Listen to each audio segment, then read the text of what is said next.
Kita akan bawakan perbincangan mengenai apa yang berlaku semalam, iaitu pembukaan sidang Dewan Rakyat ke-14, yang mana satu lagi konsep telah pun diangkat, iaitu konsep demokrasi bermusyawarah, itu yang telah pun disebut dalam titah Seri Paduka Baginda yang di-Pertuan Agong. Jadi saya akan bersama dengan Dr.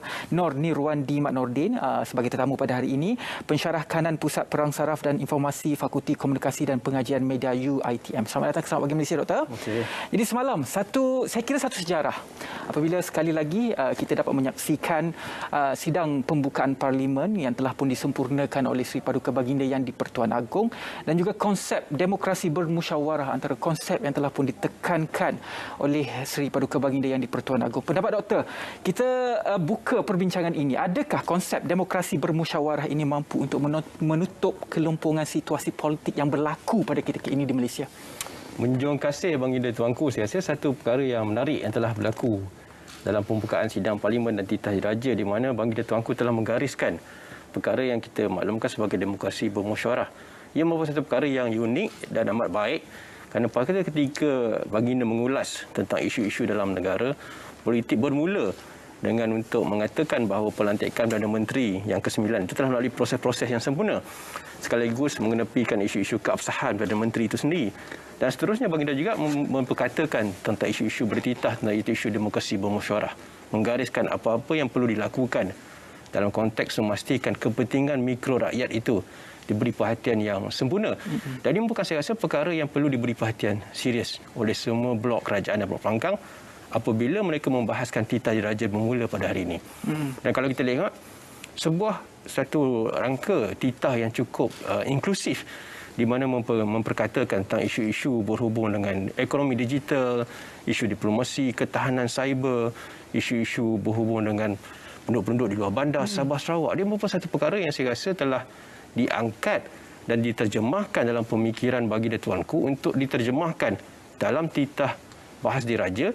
Apakah yang perlu dilakukan dalam konsep demokrasi bermusyawarah ini? Jadi seperti mana yang Doktor sebutkan sebentar tadi, antara intipati dalam titah Seri Paduka Baginda yang di-Pertuan Agong, salah satunya adalah kepentingan untuk memulihkan ekonomi yang kita hadapi sekarang, tentang keselamatan negara, tentang kesihatan, pendidikan dan juga teknologi dan juga transformasi untuk menyampaikan maklumat yang telah pun di-create oleh kerajaan kepada masyarakat dengan lebih berkesan. Jadi adakah intipati ini dia menjadi fokus kepada paling dekat adalah kita akan mendengar pembentangan bajet 2022. Adakah ia akan menjadi fokus kepada bajet 2022? Saya rasa apabila kita bercakap tentang susun atur ataupun takwim perjalanan Parlimen, Baginda Tuanku telah memberikan satu framework ataupun satu garis panduan apa yang perlu dilakukan, apa yang Baginda kehendakkan supaya kepentingan rakyat itu diberi perhatian. Dan kalau kita lihat perkara-perkara yang ditimbulkan adalah berhubung dengan isu digital, cyber, diplomasi, penggunaan teknologi untuk luar bandar. Dan Baginda juga menitahkan isu-isu berhubung pendidikan, pasca pandemik dan sebagainya. Dan ini memberikan satu ruang supaya penterjemahan-penterjemahan itu diambil kira dan dibahaskan oleh blok-blok pembangkang dan ahli parlimen kerajaan untuk melihat bagaimana ia boleh diketengahkan dalam satu bentuk perangkaan untuk mewujudkan satu bentuk permajaan. Malah dalam titah itu juga memperkatakan kumpulan wang COVID juga akan dinaikkan dan memperjelaskan tentang keadaan statutory hutang negara.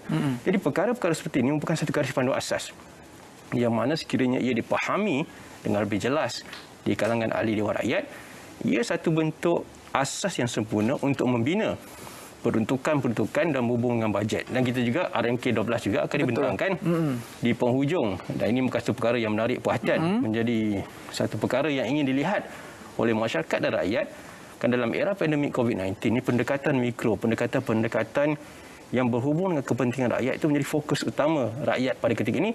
Setelah 7 bulan mereka bergasak dalam situasi politik yang saya rasa agak tidak stabil pada ketika itu. Jadi sebut tentang RMK ke-12, ini adalah pelan pembangunan negara selama 5 tahun. Juga ditekankan di sini isu pembangunan Sabah dan Sarawak, dan juga untuk kita merapatkan jurang antara bandar dan juga luar bandar. Tidakkah kalau kita lihat hampir 11 RMK sudah pun kita lalui.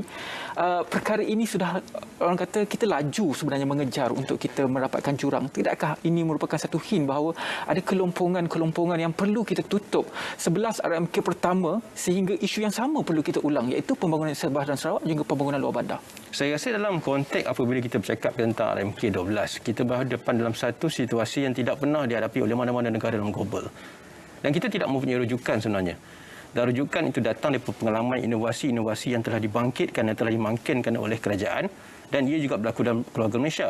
Kita lihat bagaimana baginda Tuanku juga mengatakan vaksinasi kita antara terbaik dalam dunia. Dan kita telah berjaya menjalankan berbagai inovasi dalam program-program belanjawan-belanjawan yang telah dirangka. Dan sudah tiba masanya RMK 12 ini juga membentuk satu inovasi baru dalam pengurusan keselamatan ekonomi, politik, kesejahteraan dan konsep whole society yang dimaklumkan oleh baginda Tuanku.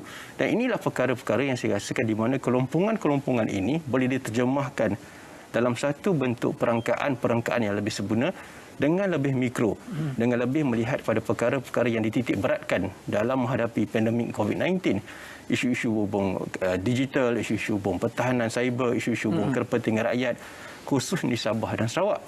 Dan ini juga merupakan satu perkara yang saya rasa menjadi satu perbincangan apabila isu MA63 juga diberi satu perhatian utama. Betul. Pada kali ini merupakan satu perkara yang menarik untuk dibincangkan juga. Kali pertama, saya rasa ramai mungkin sebenarnya kita tak pernah tahu. Ada juga masyarakat yang tak pernah tahu tentang perjanjian Malaysia 1963 yang mana membentuk antara ikatan antara Semenanjung dan juga Sabah dan Sarawak. Itulah sebenarnya yang menjadi dasar kepada pembentukan Malaysia yang kita sambut 16 September nanti. Jadi berbalik kepada MA63, Memorandum Persefahaman MOU Transformasi dan juga Kestabilan Politik telah pun ditandatangani oleh kerajaan dan juga pembangkang semalam, yang merangkumi 6 perkara. Pertama adalah pemerkasaan pelan COVID-19, yang kedua transformasi pentadbiran, ketiga pembaharuan parlimen, keempat kebebasan institut kehakiman, kelima perjanjian Malaysia 1963 MA63 dan juga pembentukan jawatan kuasa pemandu. Kata Yang Amat Berhormat Perdana Menteri, apabila memorandum ini dipersetujui dapat mengenepikan perbezaan politik dan memastikan pemulihan negara secara holistik. Jadi dalam amalan demokrasi ini perbezaan ideologi politik itu perlu wujud, Doktor. Tetapi dalam konteks ini, apa perbezaan politik yang kita perlu ketepikan?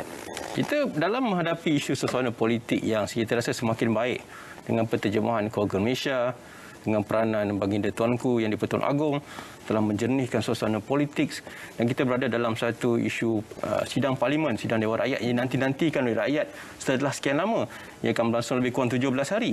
Dalam perkara ini juga satu perkara yang menjadi sejarah negara apabila transformasi ini dijalankan dengan satu bentuk memorandum persefahaman yang dengan kalangan blok pembangkang dan juga di kalangan kerajaan.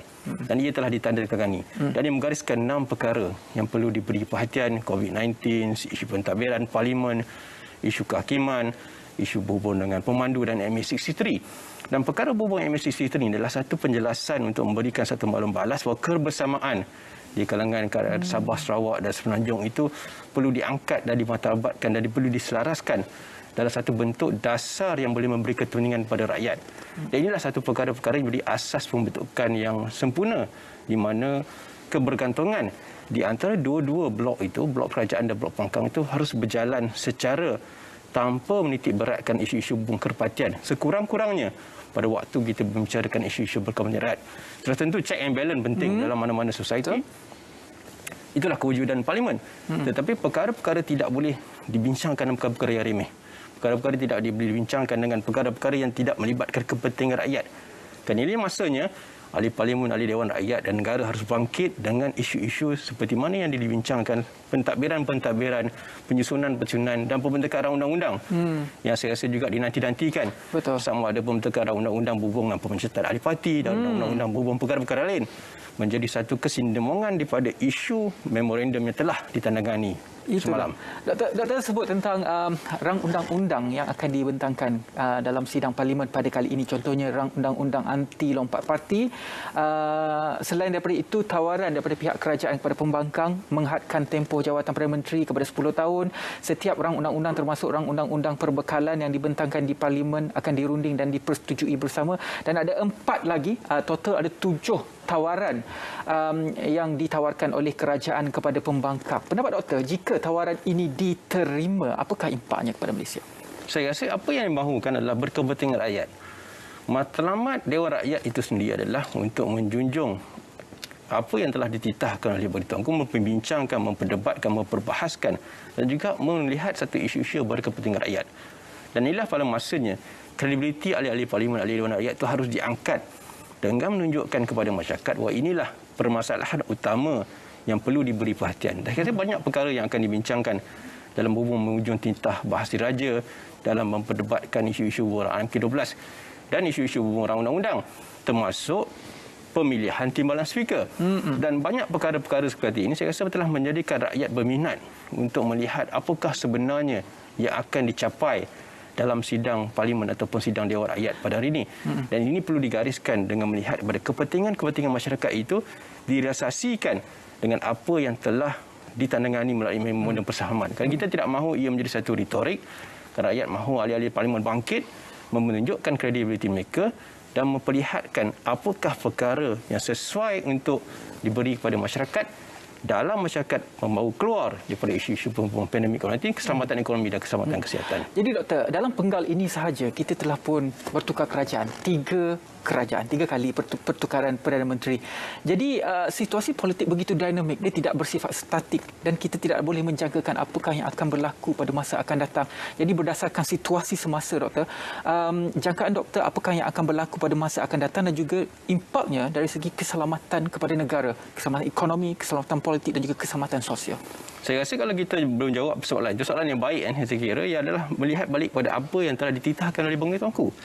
Bagi dia juga menekankan apa aspek berhubung keselamatan, apa aspek berhubung keselamatan cyber, aspek-aspek berhubung diplomasi menjadi tunjang kekuatan negara dalam menguruskan isu-isu krisis rantau.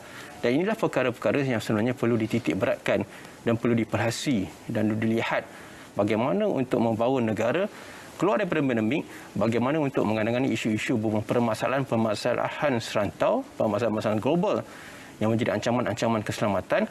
Tidak kira sama ada COVID-19 ataupun ancaman-ancaman dalam bentuk tradisional dan non-tradisional threat yang lain.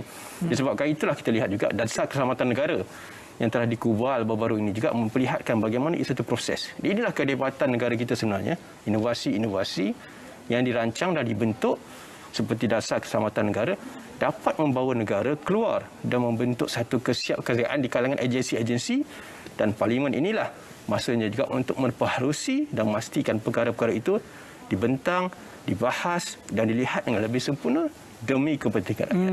Okey, itu dia buah fikir daripada tetamu kita pada hari ini, Dr.